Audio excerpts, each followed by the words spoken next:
আজ অনেক দিন পরে বেরোলাম সবাই মিলে। এখন পেট্রোল পাম্পে তেল নেওয়া হচ্ছে, সায়ন নেবেছে। আমরা আজকে বেরোলাম, আসলে অনেক দিন ধরেই বেরোনো হচ্ছিল না, ওদেরও কাজের প্রেশার যাচ্ছিল, আমারও শরীরটা একটু ডাউন ছিল, সেই সব করে আর বেরোনো হচ্ছিল না। আজকে খুব বেশি দূর যাচ্ছি না, একটুখানি বেরোনোর জন্য সবাই মিলে। আর গাড়িটা একদম চলছিল না, গাড়িটা নিয়ে বেরোনোই হচ্ছিল না, সেই জন্য আরও বেরোনো হলো আজকে আর কি। আজ সকাল থেকে অঝোর ধারায় বৃষ্টি হওয়ার পর দুপুরের পর আকাশ একটু পরিষ্কার হতেই আমরা বেরিয়ে পড়লাম আর চলেছি এক শান্ত নিরিবিলি শ্রী শ্রী রামকৃষ্ণ সারদা মন্দিরে। যারা কলকাতার দিক থেকে আসবেন তারা দিল্লি রোড ধরে সুগন্ধা মোড়ের দিকে আসার সময় ডান দিকে পড়বে এই মন্দিরটি। তবে সুগন্ধা মোড় পেরিয়ে ইউটার্ন নিয়ে এসে একটুখানি এগোলেই বাঁ হাতে পেয়ে যাবেন এই স্থানটি।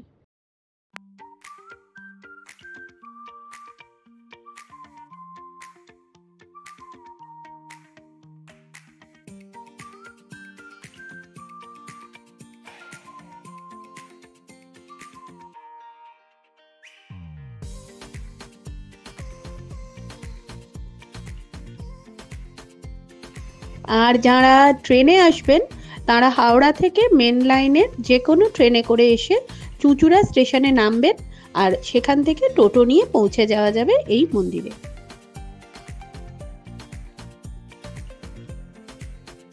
সুগন্ধা মোড় পেরিয়ে এই আমরা ইউটার্ন নিয়ে নিচ্ছি।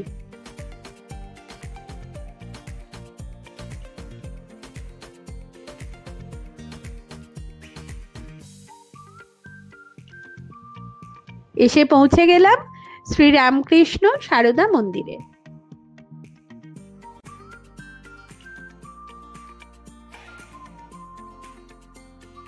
যারা গাড়ি নিয়ে আসবেন তারা অনায়াসে এখানে গাড়ি রাখতে পারবেন, পর্যাপ্ত জায়গা আছে।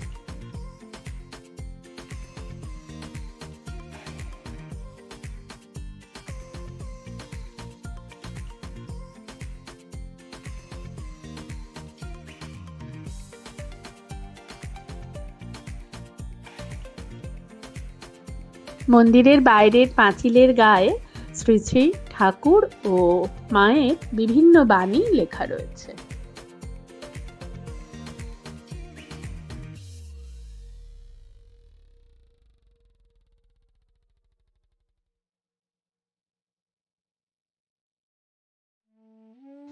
চলুন এবার ভেতরে ঢুকি। গেট দিয়ে ঢুকেই বাঁদিকে রয়েছেন নিরাপত্তা কর্মীরা।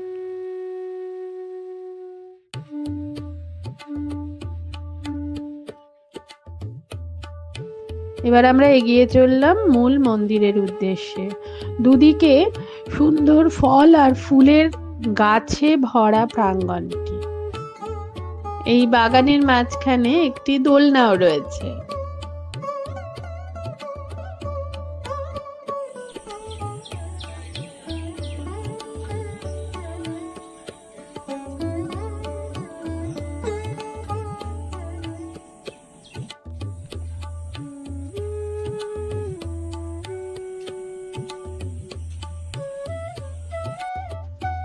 শ্রী রামকৃষ্ণ মঠ ও মিশনের সন্ধ্যারতি চাক্ষুষ করা সৌভাগ্যের ব্যাপার, সেই সৌভাগ্য থেকে আমরা বঞ্চিত হতে চাই না।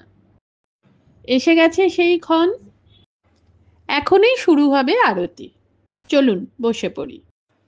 এখানকার ক্ষুদে আবাসিক ছাত্ররা সকলের হাতে আরতির স্তোত্র দিয়ে গেল, যেগুলো দেখে সবাই এই আরতির সময় গলা মেলাতে পারবে।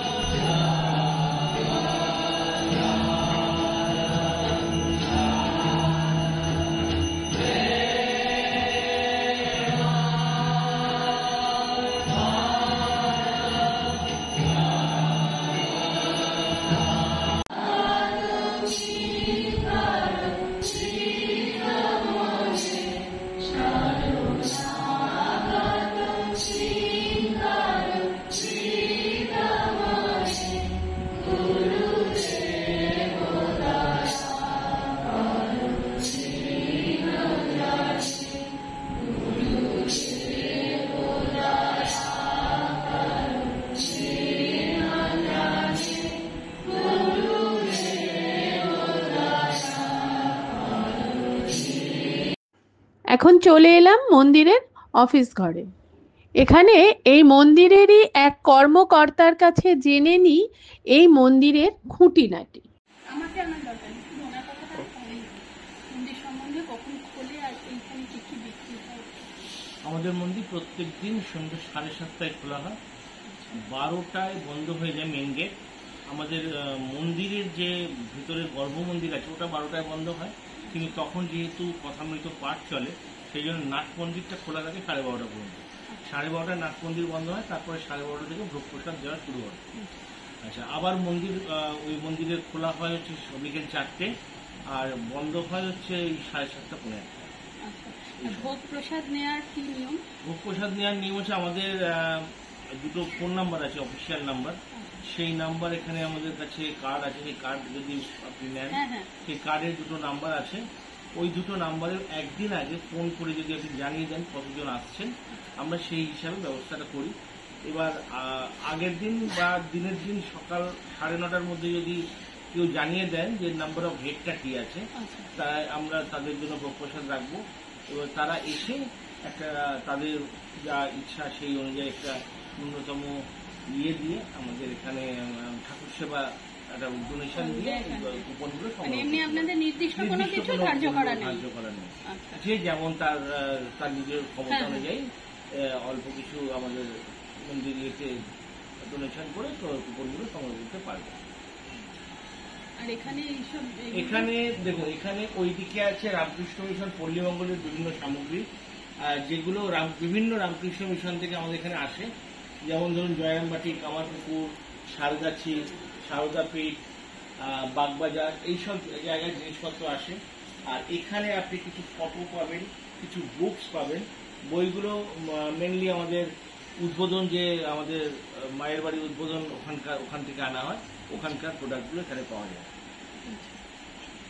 আমাদের এখানে এখন গেস্ট হাউস হিসাবে আমরা 3টে রুম আছে, সেই রুমগুলো ভক্তদের দিয়ে থাকি।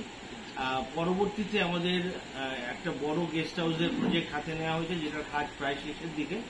ওটা আমরা আশা করছি ওই পুজোর আগে, মানে মহালয়ার দিন আমরা ওটা ওপেন করে দিতে পারবো। ওইখানে 12খানা রুম হচ্ছে, গ্রাউন্ড ফ্লোর এবং ফার্স্ট ফ্লোর মিলে। বর্তমানে 3টে, এবং পরে আরো 12টা রুম হয়ে গেলে 15টা রুম এই পুজো থেকে আমরা ভক্তদের উদ্দেশ্যে চালু করে দিতে পারবো। আর একটা ব্যাপার, এখানে দীক্ষাদানের ব্যবস্থা আছে। সারদা মঠ থেকে প্রদীপ্তা প্রাণা মাতাজি এখানে এসে দীক্ষাদান করেন। অলরেডি 4বার দীক্ষা হয়ে গেছে, আগামী দীক্ষা 6ই জুলাই।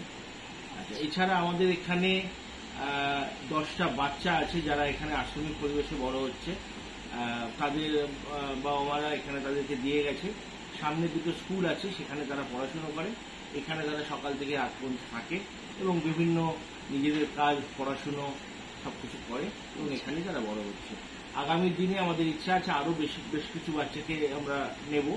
তার জন্য আমরা সবাইকে বলছি যে নভেম্বর মাস বা অক্টোবর-নভেম্বর মাস নাগাদ আপনারা যদি যোগাযোগ করেন, দুস্থ বা অনাথ এই ধরনের বাচ্চারা যদি আসে, আমরা তাদেরকে একটা টেস্ট নেব, টেস্ট নিয়ে আমরা এখানে তাদেরকে আমরা নিতে পারি।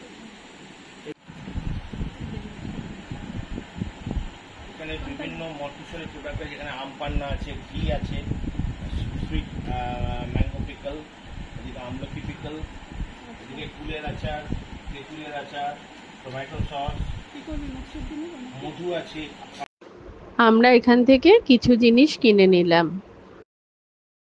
সকাল থেকে এক নাগাড়ে বৃষ্টি পড়ার জন্য ভাবতেই পারছিলাম না যে আদৌ বেরোতে পারবো কিনা, কিন্তু হঠাৎ বেরিয়ে এরম একটা সুন্দর সন্ধে কাটিয়ে সুন্দর নিরিবিলি শান্ত পরিবেশ উপভোগ করে মনটা একদম ভালো হয়ে গেল। আজকের মতো এই পর্যন্তই, আবার আসবো নতুন ব্লগ নিয়ে। আমার এরমভাবেই পাশে থাকবেন, আর আমার চ্যানেলটা সাবস্ক্রাইব করবেন, শেয়ার করবেন। আজকের মতো টাটা।